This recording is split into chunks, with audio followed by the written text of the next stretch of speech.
so I was thinking, listening to what Srila Guru Maharaj was saying, how Srila Saraswati Thakur forbade his disciples from reading confidential literature such as Ujjvala Nilamani,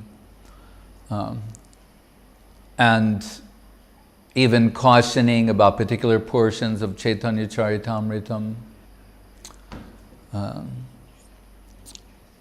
that are read in what you call Parayan, continuous consecutive reading, but we don't go into the details, we don't stop to explore that, to comment on that. And having heard earlier on from Srila Prabhupada, Srila Swami Maharaj, the same thing, what Guru Maharaj was saying, you're saying the same thing. So then it occurred to me that if Srila Saraswati Thakur forbid his disciples, I wasn't even factoring in us. I'm saying, if he forbade his disciples, and as an example, who are those disciples? Bhakti Rakak, Sridhar Dev Goswami Maharaj, Bhakti Vedanta Swami Maharaj, Prabhupada. So I thought, if they are being forbidden by Srila Saraswati Thakur to read these works, then who can read them?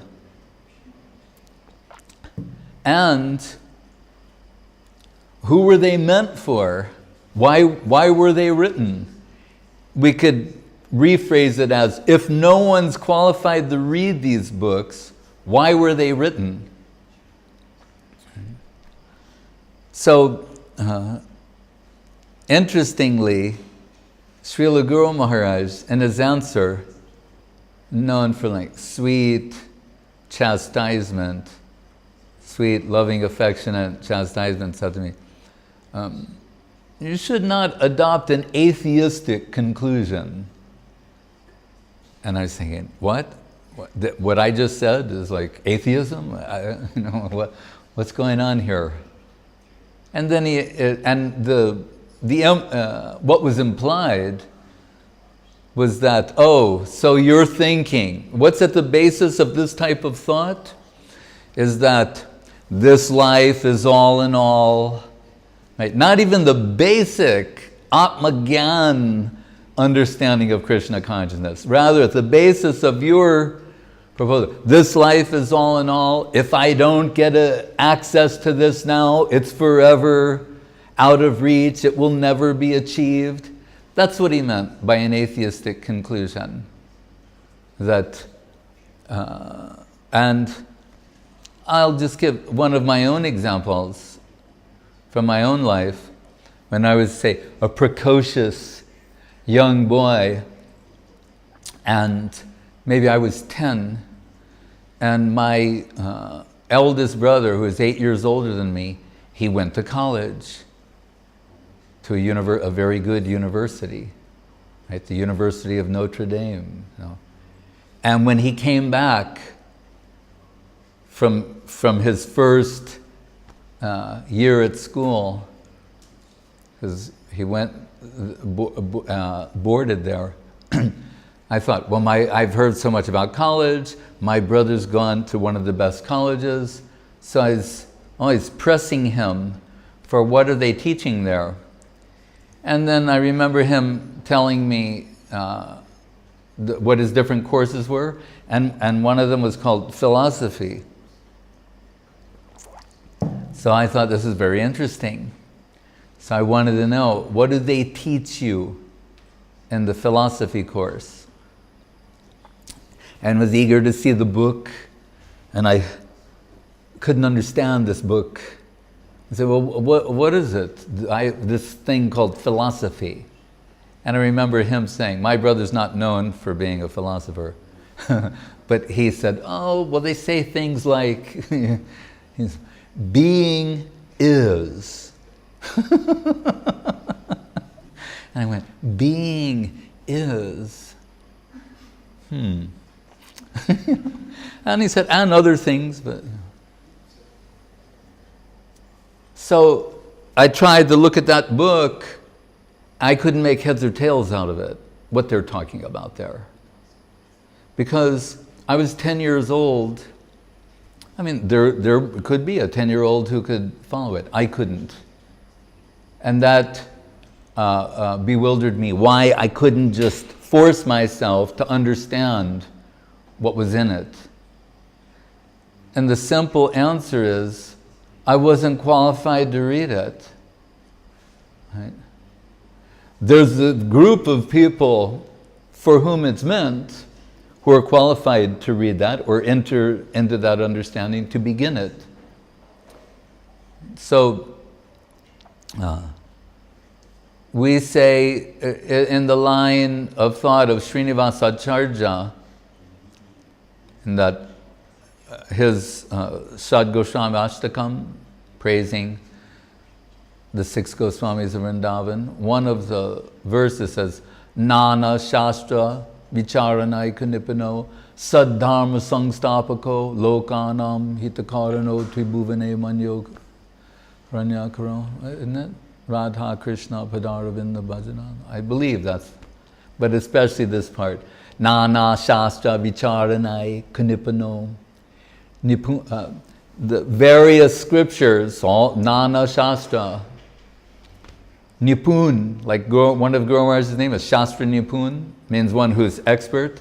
They're very expert at extracting from all the scriptures what is essential. Saddharma, Sangstapako.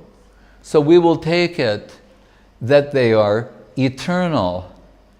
And back to Guru Maharaj's point, even this simple thing, if we've signed on to the notion that we are eternal, this basic truth, and that the scriptures, they are eternal, then what's the problem?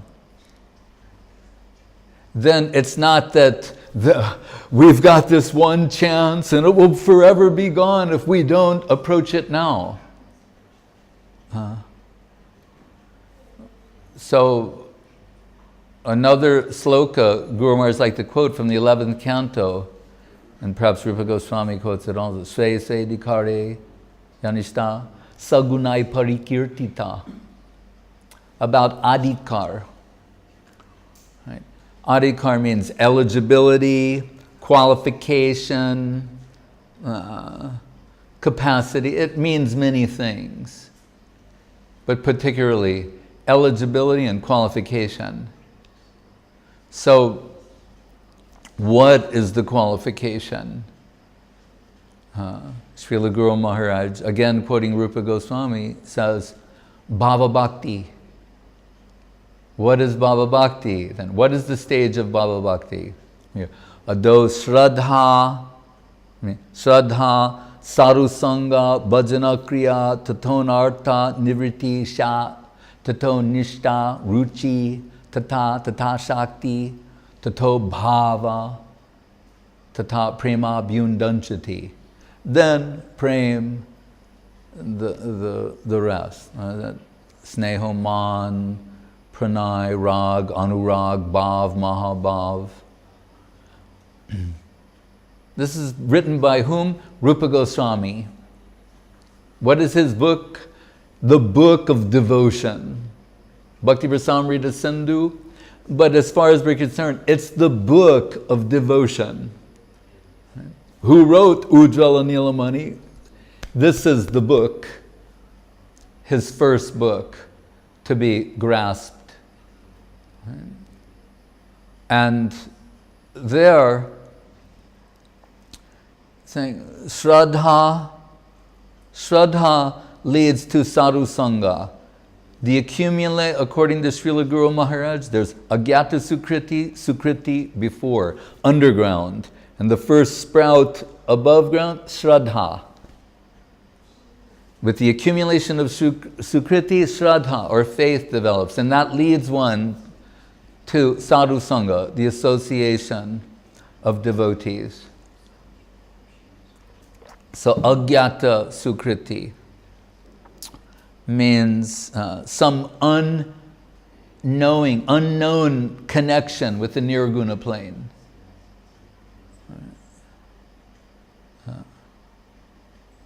like Guru Maharaj is telling, we've seen at the Mat, the birds, they're looking for a place to land, and they're circling around the Mat 2 times, 3 times, 4 times. So they're circumambulating the deity, and then they rest on the Mat. That's an example of Sukriti. And Garga Sangita says, talking about the glories of Tilak, in one place, that some man was the worst type of sinner, murderer, robber, plunderer, etc., dropped dead on the ground where some Vaishnava was applying tilak, and some of the tilak from his hand was there on the ground. That's where that murderer dropped. He got some special grace from that. We used to see in Dum Dum Park the Mat dogs. They're had the affection of the Vaishnavas. They're guarding the Mat with their barking at times. Every day they're hearing the kirtan. They're taking prasadam. They're hearing the class. The dog's lying there on the steps while the class is going on. How auspicious their lives are if we have the eyes to see. So through the accumulation of Sukriti, then Shraddha, faith, leads one to the association of devotees. And Bhajana Kriya, take initiation, put oneself under the guidance of a superior Vaishnava. Guru Maharaj likes to quote this famous epic poem called Shishupal Vad, written by the Mahakavi Magha. And even, it's astonishing his skills of ornamentation and poetic expression are genius beyond human. Someday we'll try and share some of the things. If you just hear, I can't repeat it, but certain slokas, they're just extraordinary. And then their arrangement, all this kind of genius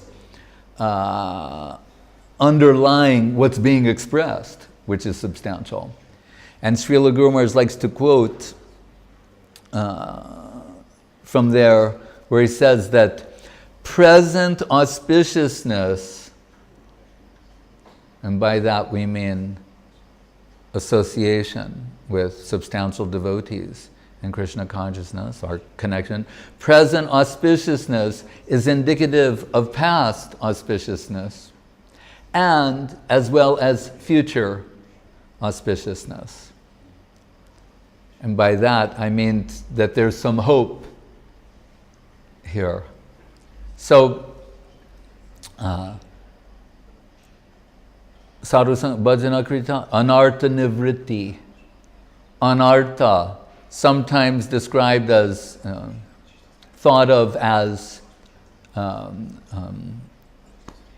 sinful activities, and certainly that's one meaning, but a more refined meaning Srila Guru Maharaj gave as, because artha also is synonymous with meaning. Anartha means the wrong meaning, the wrong conception. Right? So free from anartha, until one is free from anartha, how can they get the proper conception? Most likely by turning their attention to such things, some mundane notion will be imposed upon the higher, and that's a crime, that's an offense against divinity.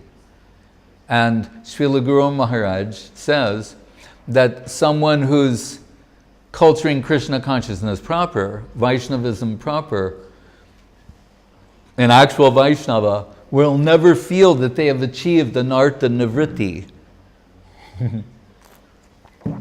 That's why Srila Gurudev said once in this regard, he said, to take it to the extreme, he said, Srila Guru Maharaj said, even if you're qualified, you shouldn't read them.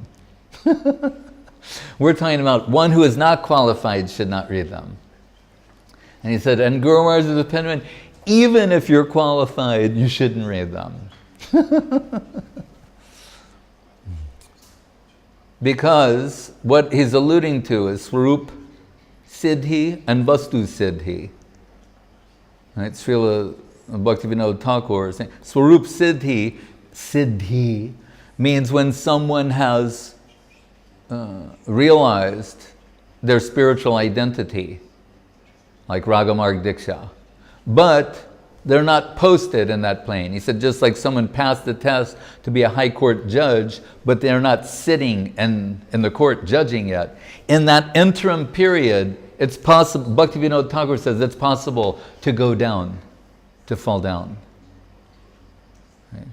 So how cautious one has to be. When Srila Saraswati Thakur was in Vrindavan, and he was visiting a childhood friend, like paying a courtesy visit. When he came, they were having a reading from the Panchadhyay, the 5 chapters section about the Rasa Leela.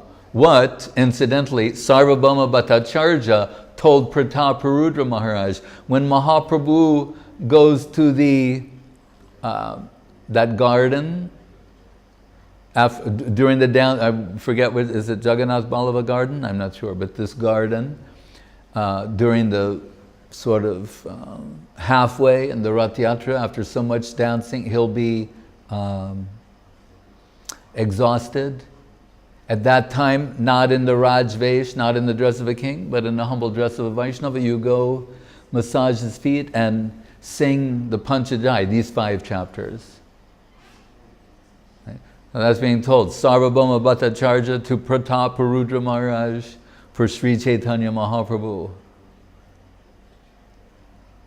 And as we told recently, because of the disappearance of Ramananda Roy, everything first has to go to the ear of Swarup Damodar before it will be heard by Mahaprabhu. If it's Upasiddhanta, it will not only be not appreciated, it will make Mahaprabhu angry. So, Saraswati Thakur, his friend, all excited to receive him, and when Saraswati Thakur heard this portion of the Bhagavatam will be read, of the Bhagavatam, he folded his palms and said, I have to withdraw. He didn't make an issue. He didn't chastise them. He didn't choose to argue with them, try to correct them. He humbly bowed out of the situation. His friend said, oh, but Prabhu, the best part is coming. And Saraswati Thakur said, my Guru Maharaj has forbidden me to hear, telling, if I will hear this, I'll commit offense. He didn't say, you will, or he said, my Guru Maharaj has forbidden this to me.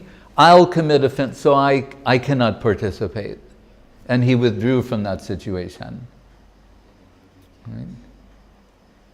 Ballabha Bhatta tried to force his explanations of the Bhagavatam on Gadadhar Pandit, and Gadadhar Pandit is like, Mahaprabhu will be angry with me. But he also, but he's in my heart, he knows I really don't want to be here, I don't want to hear this. There are different possibilities. When some man came to visit Saraswati Thakur at Gaudiya Math and was praising the beauty of Lakshmi Devi in comparison to Srimati Radharani, and putting forth the notion that Lakshmi Devi's beauty was superior, Saraswati Thakur found this intolerable. He wanted to speak about the beauty of Radharani, but Guru Maharaj said, as an acharya, he realized he would not do that, and he could not do that. It would be inappropriate. So he was conflicted. The urge to establish the supremacy of the beauty of Radharani and his duty as an acharya not to violate what he himself has written, right, in the Prakrita Rasa Shatadushini, where he says, Rasa Shiksha, a bona fide Rupanuga guru will never give Rasa Shiksha to a Shisha who does not have the proper adhikar. He has written that. What is Prakrita Rasa Shatadushini? 100 no's. No, never, not. As Guru Maharaj said, he spilled 100 gallons of blood to show what Madhura Rasa is not. And we'll say, why? So it'll be abundantly clear what it is and when it is. Bikriditam brajabadu biricham idam to Vishnu shradhan vito anusridayad attabarnayedyat bhakti param bhagavati pratilabdhikamam hridrogam ashru api hinoti achirena dhira.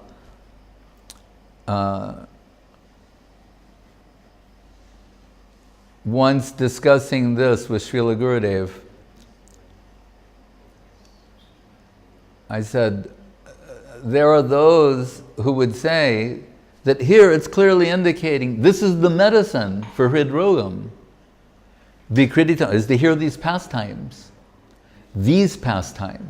of Radha and Krishna and the Braja Gopis with Krishna. This is what cures hridrogam. As Guru Maharaj will qualify, it ends on api hinoti achirina dhira. Dhira. Like we hear, why was Lord Shiva called Dhira? Because when he was absorbed in his meditation once, his wife started worshipping his genitals to get his attention. And he was undisturbed. Dhira. It's one reason. So, Vacho Vegam, Manasakroda Vegam, Jiva Vegam, Udaropasta Vegam, Etan Vehan, Vishaheta Dhira, Sarvam Apimam Pritivim Sashishyat. So, sense control, then the hridrogam. Not that senses out of control will hear the pastimes, the erotic pastimes of Radha and Krishna. But still, taking it that is what is recommended, ultimately. Srila Gurudev once said, we know his fascination with homeopathic medicine. Right? He's studied this for many, many years and was quite an adept. He was a homeopath, really. An aspect of him, which is in line with his Brahminical lineage. Because what do Brahmins do? They interpret the scriptures, give astrological calculations, medical advice. These are all these things. We don't think of Srila Gurudev as the stereotypical Brahmin, but really in his tendencies, all Brahminical things he is preoccupied with. So he gave a nice, and actually his homeopathic treatment of Guru Maharaj saved Guru Maharaj's life, and Guru Maharaj would use homeopathy as examples, we know, regarding the substance of Krishna Nam and different things. So when I brought this point up to Srila Gurudev, he said, no doubt it is true. He said, but just like the homeopathic medicine, it has to be established. What is the medicine? What is the, what do you call it? Like the potency. What is the potency? Right? And the dosage, and so all those things. And then he added, and he said, and your time for healing must have arrived. When he said that, I went, he said, "Now, all of that and your time for healing must have arrived.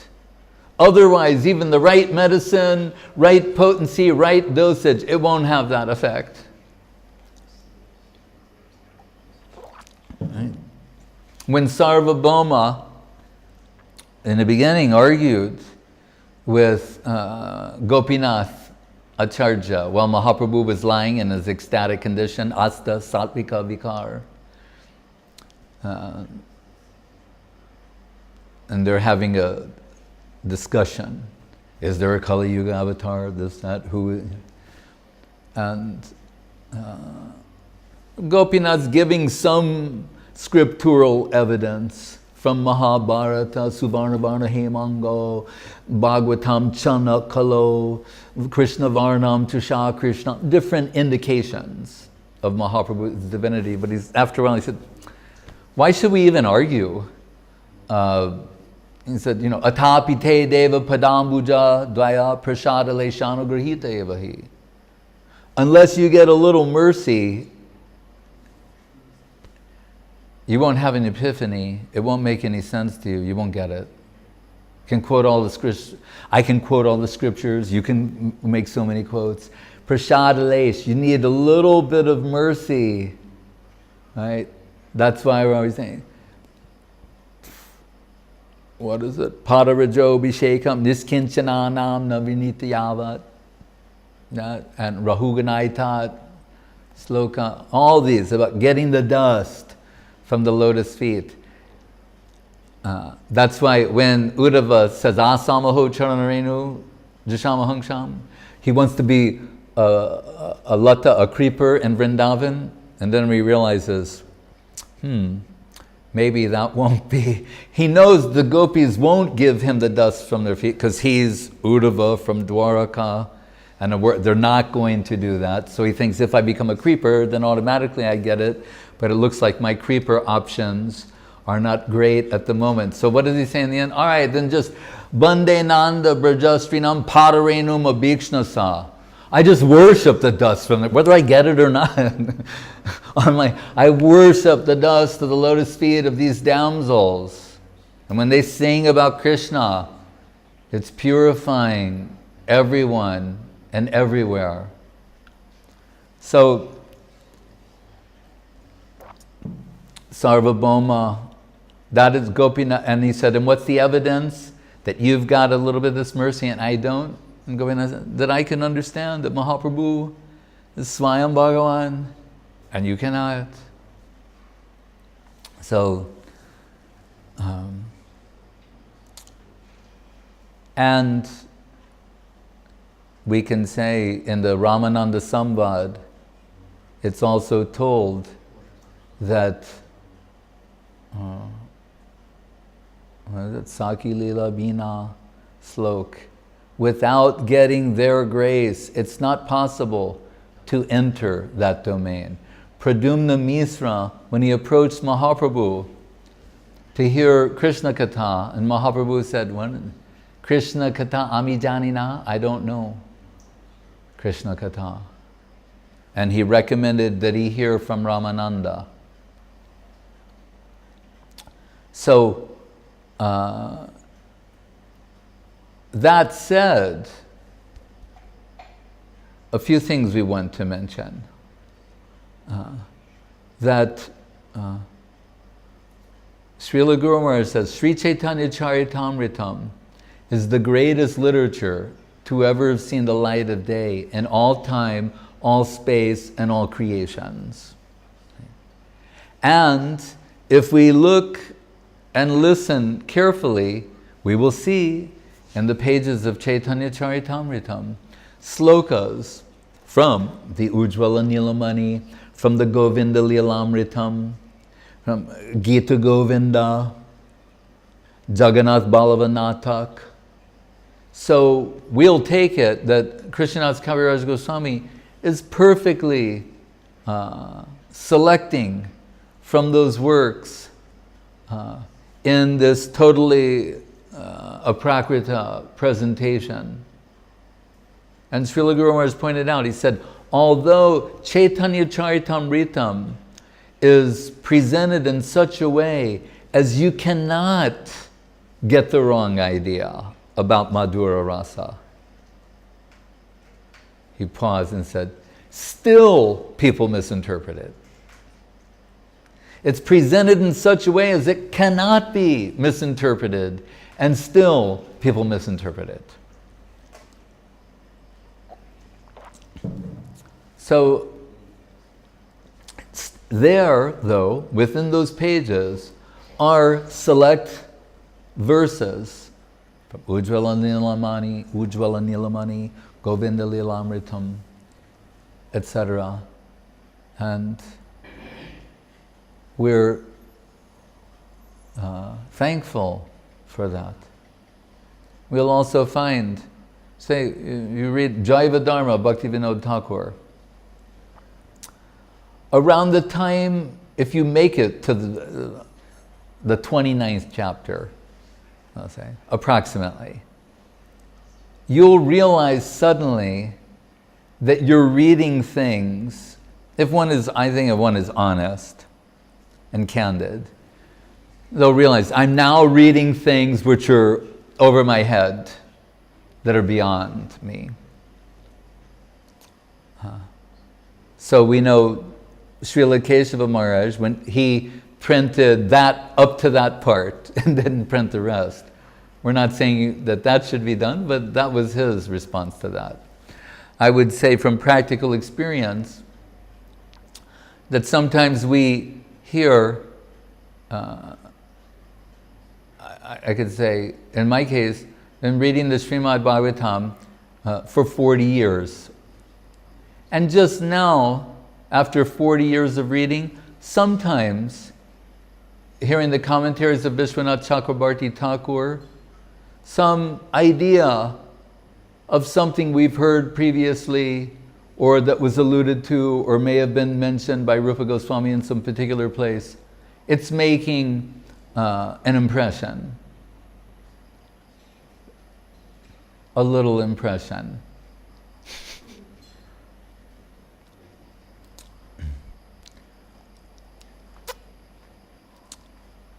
So Guru Maharaj's opinion was, at the right time, the students who've achieved that level, that's the book for that class.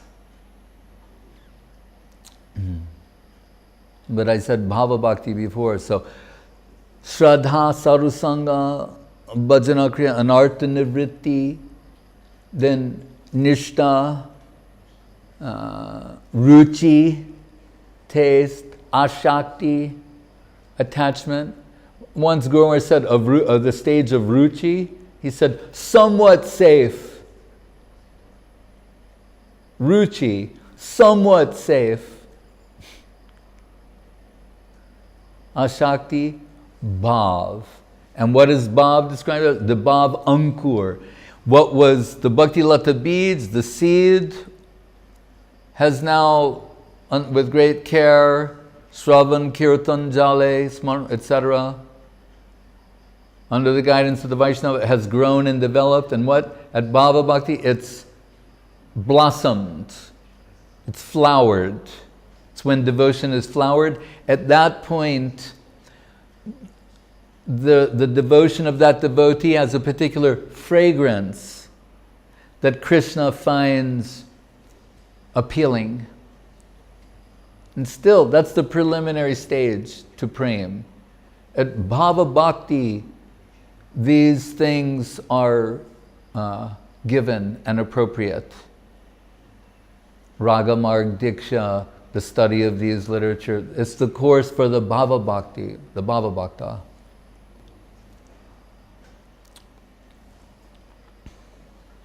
So, one of Srila Saraswati Thakur's disciples was a Sanskritian, and wanting to discuss these literatures with Srila Saraswati Thakur, saying, you and me, come on, let's go to Radha Kund, and we're going to read Ujjvala Nilamani. Isn't this what we should be doing? And Guru Maharaj, when he told us, he said, prefaced what Srila Saraswati Thakur said, Guru Maharaj said, how you will take this, I don't know. He warned us before he said it. How you'll take this, I don't know. He said, but our Guru Maharaj said to his other disciples about that disciple, as he was more or less breaking the connection. He said, oh, that gentleman, you don't know. In his real life, he's a lady. And due to Krishna's connection, he had a baby. That's why Guru Maharaj said, how you will take this, I don't know. So what he means to say is, oh, in his real life, in his Siddha Swarup, his Siddha Deha, he's envisioning himself as a gopi, manjari. But because he's carrying a mundane conception into that plane, that domain, due to Krishna's connection, the result is a child. So we certainly want to avoid that.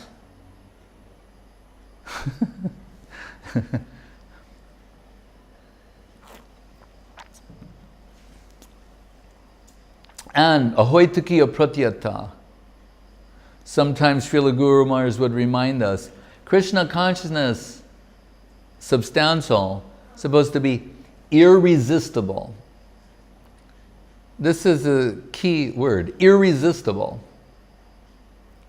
Unable to be resisted. So the devotees engage in Atma Samiksha, self-analysis, self-deprecation. If some sentiment comes to them, potentially divine, they're resisting the expression of that sentiment, dismissing it as being false. Na prema gandhasti drapi mehoro kundami sobhagya bharam prakashitam. Right? Mahaprabhu saying, I don't have a scent of the fragrance of Krishna prem. What to speak of a drop of the real thing? So their first line of defense is to resist, to dismiss, thinking, who am I to be expressing such things? It must be some sentiment, some mundane sentiment, something that's not really appropriate or substantial. This type of self-doubt or self-critique. Why? Because if it is ahoitukiya pratyata, if it is irresistible, then it will not be able to be resisted. So the first approach is to resist. And if it cannot be resisted, then it's possible that there's something substantial there. But if that which is irresistible is resisted, it may be something else altogether.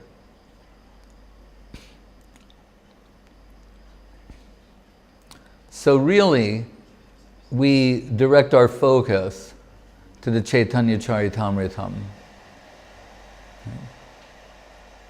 Hare Krishna.